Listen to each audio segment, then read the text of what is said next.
Okay, we're rolling again. Here I am. This is Patty, your full-time, semi-full-time mature traveler. We are actually at the moment in Greece, and this apartment is something that I'm renting full-time for the time being. So there is a little bit of a story behind this, but this is not what I'm going to be talking about right now. I have recently returned from my 6 months, 7 months, 7 months long backpacking trip, and maybe that wouldn't be anything unusual because there's a lot of people actually doing this. There's a lot of people just packing their bags and going solo backpacking for 6 months, for 1 year, sometimes for 3 months, sometimes for 2 years. There's a lot of people doing that. However, I do believe that my case is slightly different because I am in my 40s. To be exact, I am 46 still, soon to be 47. When did this even happen? So I am in my 40s. I quit my job to do that. And how is it different maybe from other people my age, maybe a little bit younger, maybe a little bit older? I don't think it's just for people that are in their 40s. I think backpacking when you're in your 20s is different. But when you're maybe in your 30s, 40s, 50s, you have a little bit more to leave behind most of the time. And for a lot of people, quitting their job and just going on a indefinite travel is also not the case because a lot of people have mortgages, families, children, cars, a lot of things. I didn't, and I decided just to leave everything and go backpacking. In fact, that was the second time I've done it. I've done it for the first time in 2021, at the beginning of 2021. I quit my job and went traveling for 10 months. After that, I came back to Poland, actually. I came back to Poland after 20 years. I stayed in Poland, worked for a little bit while working on my blog. Few things happened. I had to come back. Then I worked for a little bit, and then I did it again. I quit my job and I went traveling. And I have just come back. I am in Greece now. I found a full-time job. I've rented this little apartment. If you're interested in moving to Greece, if this is something you would want to hear about, let me know. I can make a video about that as well. Let me know in the comments. So at the moment I am in Greece. We don't know what's gonna happen. I don't know what's gonna happen. At the moment the plan is to stay here for a while. Towards the end of my travels, I felt slightly homesick for Europe, and I felt like I really want to stay somewhere for a little bit. I want to have my own kitchen. I love cooking. I want to cook. I want to grow the plants. But I am a little bit crazy, and I'm here for 1 month, and I'm already itching. But this is not happening right now. But this is not what I'm here to talk about. I wanted to tell you about backpacking, solo backpacking, as a 40-something female traveler. Someone that is doing it on a strict budget, because I did it on a strict budget. I didn't have a lot of money saved because this time around I was working in Poland and it basically wasn't so easy to save as much as I should have, but I was desperate to do it. So as soon as I had what in my opinion was enough money to travel for at least 6 months, I went. So what I really want to talk about in this video is what I would do differently if I did it again, what I would definitely not do differently, what I think I'm going to be doing for as long as I will be traveling, and one thing that I'm a little bit on the fence with, but mostly I really want to tell you how is it to go backpacking as a more mature traveler. Because of course there is a lot of travelers in their 30s, 40s, 50s, 60s, 70s. There's a lot of them. But not a lot of them go backpacking on a budget, stay in hostels. There's also a lot of digital nomads who just travel and work, which is quite a common thing to do, which is quite like a norm these days anyway. But I went like I was in my 20s.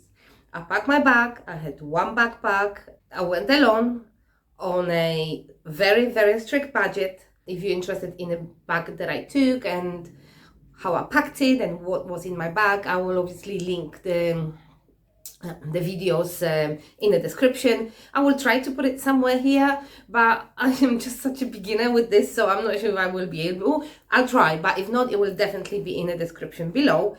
So I went with my backpack with very few things. I try to keep it as minimal as possible. Like I said, on a very strict budget. So I was staying in hostels for the first part of my journey. While I was in Balkans, I was still managed to sometimes stay in the private room. I had a private room in places like Sarajevo or a couple of places in Bosnia. But as I moved to Southeast Asia, it was literally just hostels because I just couldn't afford a single room. And that's how I went. I traveled by public transport. I hardly ever took a taxi. I only ate street food. I didn't go to fancy restaurants. I didn't stay in fancy hotels. Typical backpacking trip. I did all the backpackers trails. So basically I went to Balkans first and I did all the typical places apart from Croatia and Montenegro because they were just crazy expensive. So I did the Bosnia, I did Bosnia and Herzegovina, I did Albania, I did North Macedonia, a little bit of Serbia as well. And then from Serbia, from Belgrade, I flew to Bangkok. I did 1 month in Thailand and 1 month in Malaysia. It was supposed to be much, much longer. Unfortunately, I have run out of money faster than I thought I would. And luckily, I was directed towards the job that I have now in Greece, and I found the job, and basically I booked a flight from Singapore and I came to Greece. So maybe you want to know, maybe you are also in your 30s, 40s, 50s, whatever age you are, maybe you are also wondering, how is it different when you are traveling in your 20s and traveling in your 40s? And first of all, I never went backpacking in my 20s. And you probably think, why would you do that in your 40s? Why you didn't do it in your 20s? Everybody's life journey, everybody's life history is different. Not everybody is lucky to be born in a country or in circumstances where this would be normal and where it would be an easy thing to do. I was an immigrant from the age of 25. I could afford my first proper vacation when I was 28 because I could never afford it. I could afford my first car when I was 29. I lived in England for many, many years, thinking that this is going to be my home, thinking that I'm going to make a career, that I'm going to just live the normal, regular life like everybody else. But it's always harder when you're an immigrant and when you have a late start as well. I then moved to Gibraltar. I then moved to Malta, still thinking that I am going to make just a regular career, eventually get a house, husband, children, dog, car, whatever it is that the normal life should be. But I realized that this is not what I want. This is that I am a traveler at heart. I am a writer at heart. I am a free soul. I don't want to be bound to what's supposed to be normal. And for everybody, normal, like, you need to find your normal, okay? You need to find what takes your fancy, what makes your heart move, what wakes up your soul. You need to find that, okay? And I would never ever judge anyone. If having family and children is what makes you happy, do that. Don't do what other people tell you. Don't listen to other people telling you that you need to do this or that. Do whatever you feel that brings you happiness, that ignites that fire inside of you. For me, what always was igniting that fire was travel.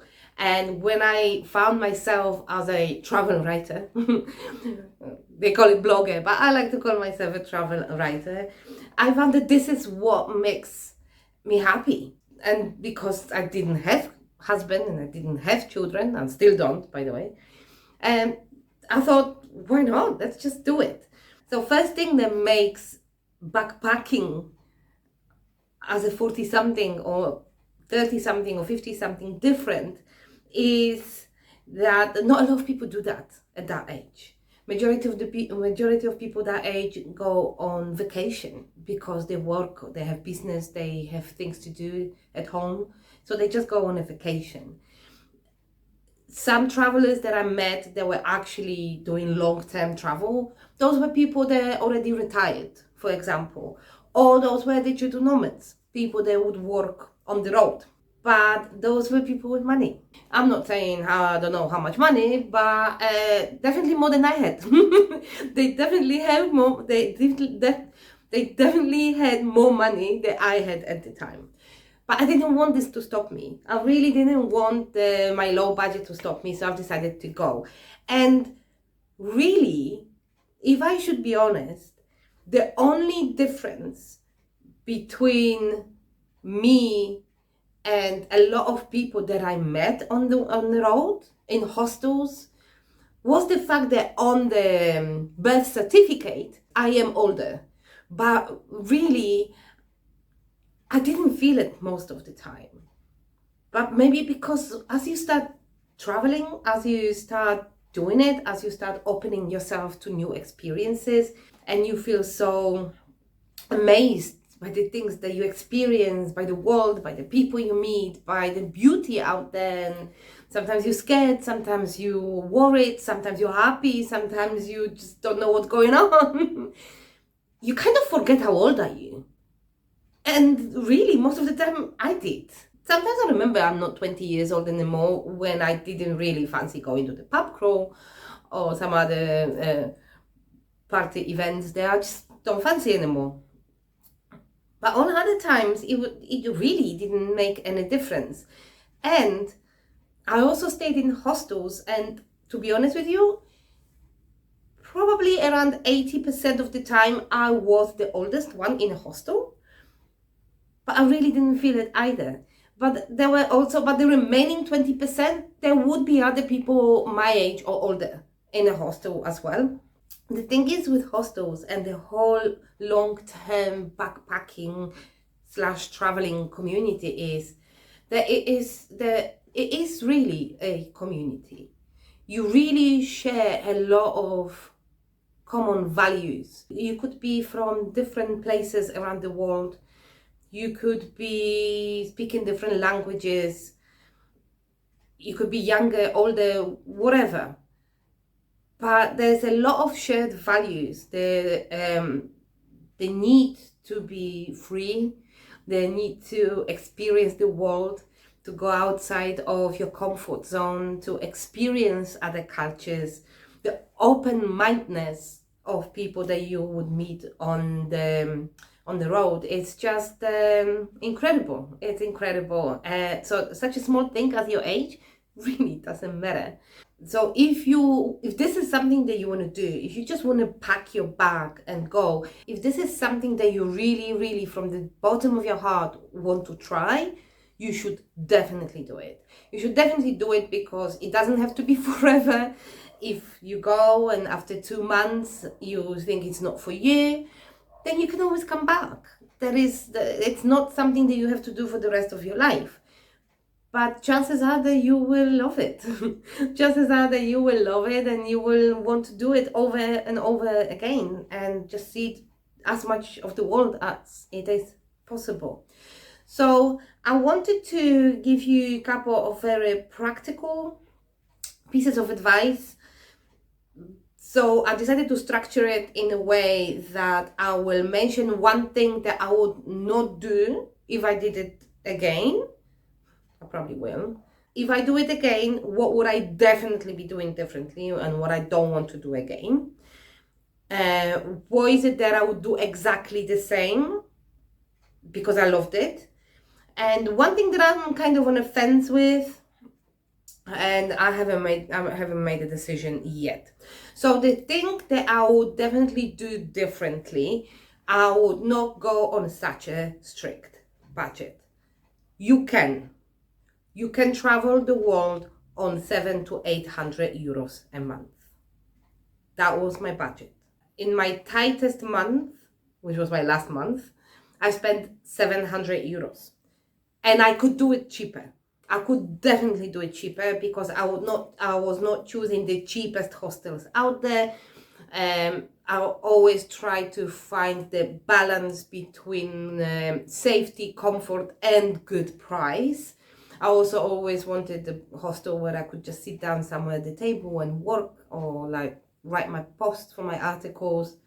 So if I chose every single time the cheapest possible hostel, I could definitely do it cheaper. I could definitely do it cheaper if while I was in Albania and Bosnia, if I just went out to eat a little bit less, or if I didn't have a glass of wine every now and then. So I could definitely do it cheaper, but I still think that it was pretty tight, meaning I was not taking any excursions, any organized trips. Everything that I would do by public transport, free of charge, or like I said, by public transport somewhere I had to go by train or bus. So there were a couple of things that I really wanted to do that I didn't, because basically I couldn't afford it. I would probably say that in the one area where I really regretted that I didn't have enough money was food. I love trying food in any country that I am traveling to. For me, it's a big part of the culture. And as much as street food is amazing, especially in places like Thailand or Malaysia, it's amazing. But my budget was so tight that I had to choose. I'll give you in price. I'll give you. I had to choose a dinner for 50 or 60 baht instead of 100 baht, which is still really cheap. 100 baht is still really cheap. I'm going to put it on the screen how much it actually is, because I can't remember right now what's the exchange rate.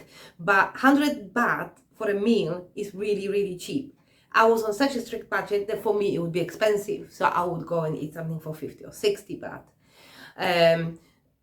But for that 100 baht, you could get a really nice meal, which sometimes I regret it. So if I go again, I will definitely make sure that I'm not on such a strict budget. I still think that traveling on budget and traveling below your means, in general, living below your means is a great thing, because I don't want to be spending everything that I have. It's good to save as well, but you want to enjoy. And I think there were a lot of things that I could have enjoyed better if I had a little bit more money. So this is definitely something that I'm not going to do again. So next time I go traveling, whether it's Peru, Bolivia, Indonesia, or whatever that is, or Italy, whatever that is, I will budget a little bit more money for that trip. But as I said, you can definitely do it, because sometimes more money is just not available. Sometimes we have what we have. If the only way for you to travel is to travel on a very strict budget, then go travel on a very strict budget. I did it too. I did it twice. I am ready now. I am really ready now to go and enjoy my hard-earned money. And now for the thing that I would definitely do the same thing, and that I'm not going to change, doesn't matter how old I am as a traveler. Staying in hostels is incredible when you travel solo. I stayed in private accommodation on my first trip 2 years ago, and I stayed in private accommodation sometimes at the beginning of that trip as well. Nothing even comes close to the amazing experience you get when you stay in hostels. You meet incredible people. You get more facilities, because if you get the cheapest room, you very often you have less facilities. You will not have a nice living room or sitting area.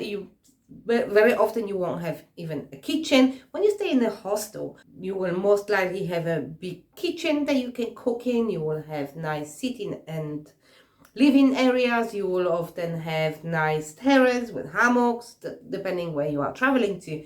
But most importantly, you meet people.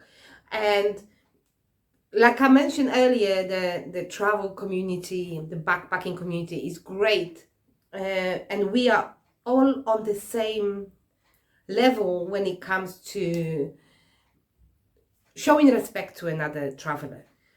What I mean by that is, if you want to stay by yourself, nobody will bother you. You can stay by yourself. Everybody will understand that we are in public space, and private space is very precious. So if you want to stay by yourself, you can stay by yourself. You don't have to talk to anybody if you don't want to. But if you want to talk to people, you can. And it's just so easy to make friends in a hostel, because majority of people stay in a hostel, they're traveling by themselves as well. They also want to speak to people. They also want to make friends. A lot of guys that stay in the hostels, they go there specifically to meet people so they can go out with someone, or they can take that trip with someone. I'm not like that. I don't mind. I can do it with people, without people. Sometimes I prefer without people, but it's so easy to meet to make friends when you stay in hostels, and it's a very specific type of traveler that would stay in a hostel. And I personally really like this type of traveler, and I hope that I am the same type of traveler as well. And I made friends. Those are short friendships, we know that. But I made friends with people in their 20s, in their 30s, in their 40s, in their 50s, and in their 60s. So if I go again, whether I'm 47, whether I'm 50, 55, or 60, if only I am capable of climbing on the top bank, I'll go and stay in hostels. I still can climb on the top bank. Hate them, but I can do it. Finally, the one thing that I am on the fence with, and I'm not sure how I'm going to do it if I go traveling, when I go traveling next time, is my luggage solution. So the last 2 times I was traveling with the backpack. I love traveling with the backpack, and I try to keep it as light as possible. My most recent backpack was 44 liters, and the weight of it was, depending on the time I was traveling, anything between 10 to 14 kilograms. So it's not a massive bag. But apart from this, I also had my front backpack, where I kept all my electronics, like laptop, camera, all the things that are precious for me, and that was really heavy as well. I am not a spring chicken anymore. Unfortunately, my back is suffering a little bit. I've also injured my back. My back suffered. The bag that I had on this journey was very comfortable, and it was really, really great. I had the Kelty 44 liters, but the front bag was what was causing the issue, because it was so heavy, the front bag. My back started hurting, and I think I slightly injured my back. It still hurts. I'm kind of getting it sorted right now. So I'm thinking for my next trip to do a small suitcase. However, there were many, many situations when I was happy I have a backpack. There are many places which are harder to get to. With the suitcase, it's just nice to put something on your back and be mobile and go wherever you want to go, up the stairs, down the stairs, into the boat, out of the boat, into the tiny bus, walk up the hill, anything. It's great. But if I'll be honest with you, especially in Southeast Asia, it's probably less handy in Latin America, but in Europe, in Southeast Asia, you can easily travel just with the suitcase, like a small rolly suitcase. So this is something that I still need to think about. If I go with a backpack, I'll need to find a solution as to what to do with that front load. I can't be having all that front load. I need to find like a transitional solution, so I can maybe have all my electronics in my backpack most of the time, but at the time when I don't want to, let's say, leave it in the storage in the bus, or when I'm traveling by plane or anything like that, that I can actually have it on me. I'll keep you posted. I'll keep you posted. We will see. But I am not going anywhere at the moment. I'll be definitely traveling around Greece. I'll be going back to Malta to meet my friends, to see my friends. So I'll be going places, but it will be more of a single trips. So that will definitely be a small suitcase. But at the moment, I'm not going anywhere. But there are so many things that I would really like to talk to you about, and so many tips and useful, I would hope, information that I would like to share with you, that I've decided to make few of these videos, just giving you a general tips on traveling, backpacking, traveling long time, slow traveling, packing, traveling as a mature traveler, whichever.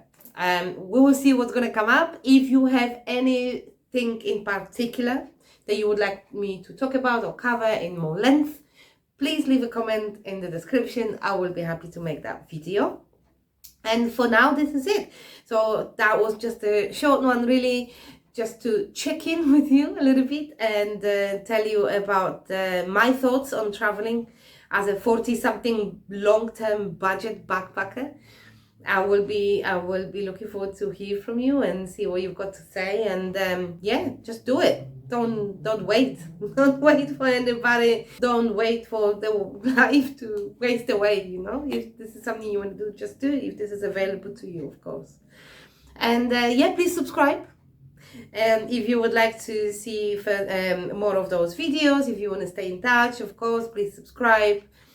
And like this video as well, because I'm a new YouTuber, so of course every little helps. Every little button that you press, every little comment you make, it really helps me, so I really appreciate. So yeah, you take care. I will definitely see you next time. I'm just gonna go and take a walk in Athens. Okay, see you next time. Bye.